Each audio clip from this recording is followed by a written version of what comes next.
wait a minute because I usually start too quickly and I get cut off.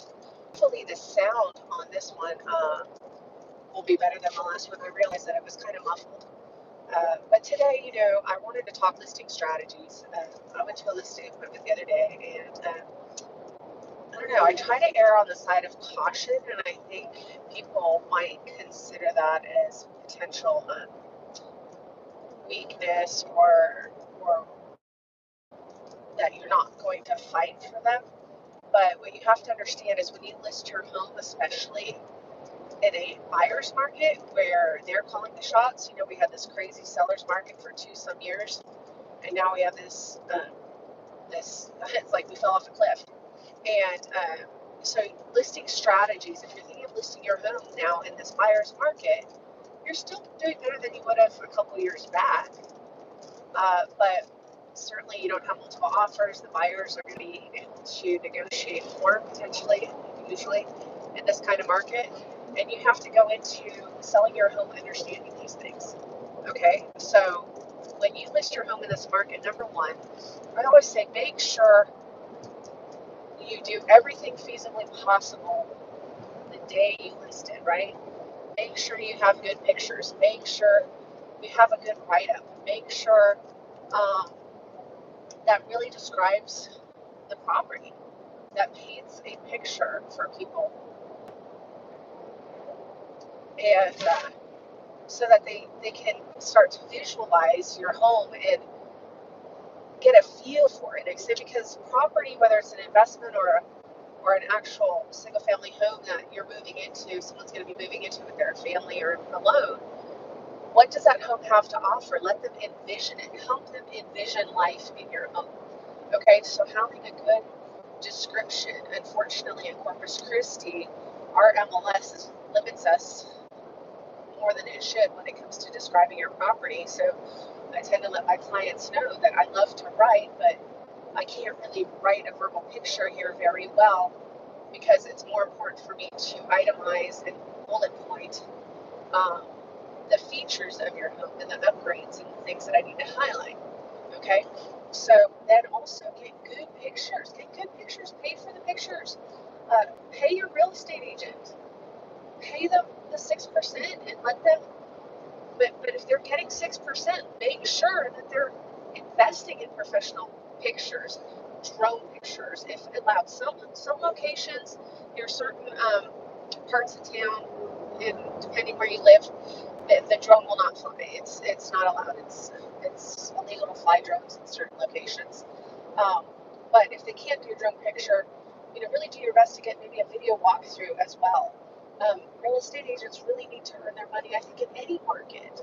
But I think some could have gotten a little sloppy over, the last couple of years because, like, man, it didn't matter what it was, people were buying it, right? So list it well. Get great pictures. Get a walkthrough video. If at all possible, get drone pictures to show the actual location and proximity to potential stores or shopping or schools or all that jazz. Okay? Get the drone picture. Get a good description that really paints a picture of life in that home. Wow, it's bright. It has lots of windows. It's open. It's cozy. It's classic. It's modern. It's ranch. It's welcoming. It's not just fluff. I mean, but if your house, but don't hurt yourself either by describing it in a way that is not accurate, because people get to that house and they're expecting one thing and they get something else.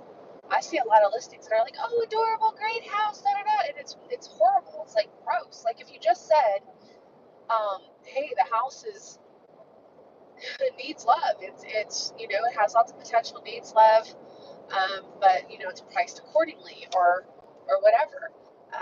The potential listing I was looking at the other day, which I did not get, which is fine. You win some, you lose some, and I don't walk in as, I don't know. Maybe it's good, maybe it's bad. I don't know. I'm very low key. I'm not trying to impress people.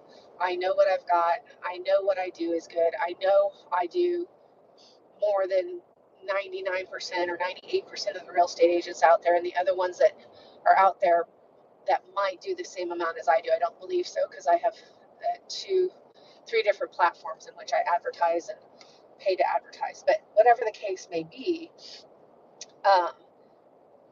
it's okay.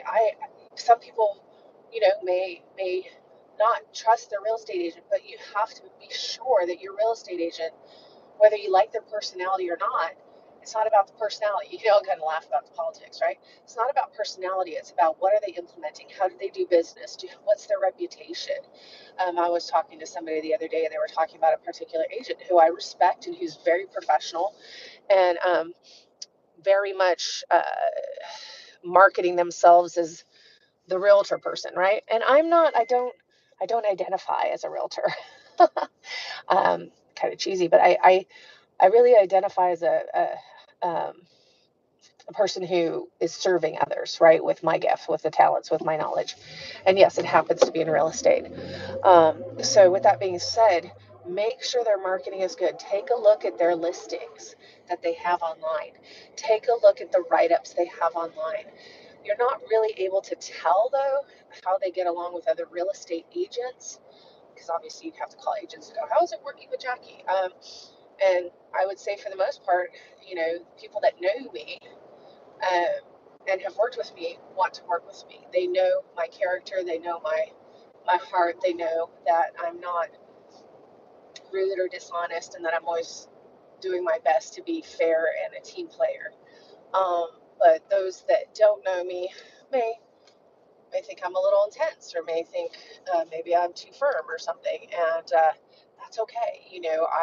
I've been doing this for 20 years, and I'm always trying to learn and do better. So when it comes to listing, guys, make sure you just really know what um, that agent is going to be doing for you. Okay. Um, do they use all those means that I just shared with you? So anyway, feel free, even if you don't live in Corpus, and you just want to send me a message and ask me some questions. I've had that happen on many occasions. People aren't selling here or buying here in Corpus, but they found me, and they feel like they can trust me, and I'll do my best to help you. Different states have different kind of ways of doing things, but in general, there's some,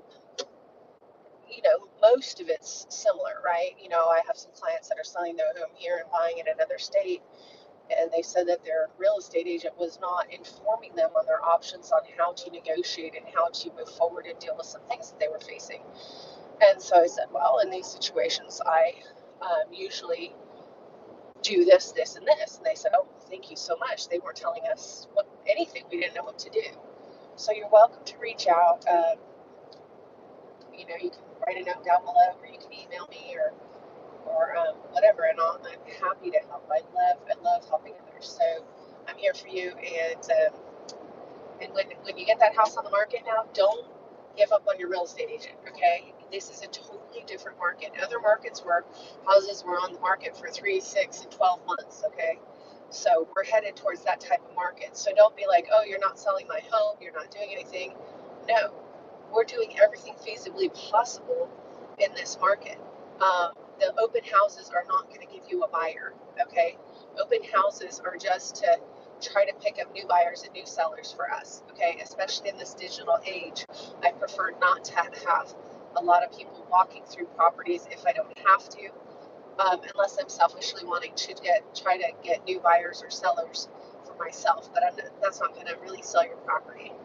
What's going to sell your property is your online presence, and you can check Zillow. Like I tell my clients to check Zillow, Realtor.com. You can see if people are watching it. And I have another site where I kind of see how many people are looking at it. And like right now, I have 70 some people saving a home, but nobody's putting in offers. So you have to be patient, especially right now through February, March, April, because this is just the holiday season, and not the time that people are moving, because most people move during the summer when kids are out of school and stuff, the military's PCSA and stuff. Okay, so anyway, I'm here for you. Stick it out with your agent. Don't give up on them. Just make sure they go out strong from the beginning, so there's no regrets. Okay, so you have a great day. I'll talk to you later.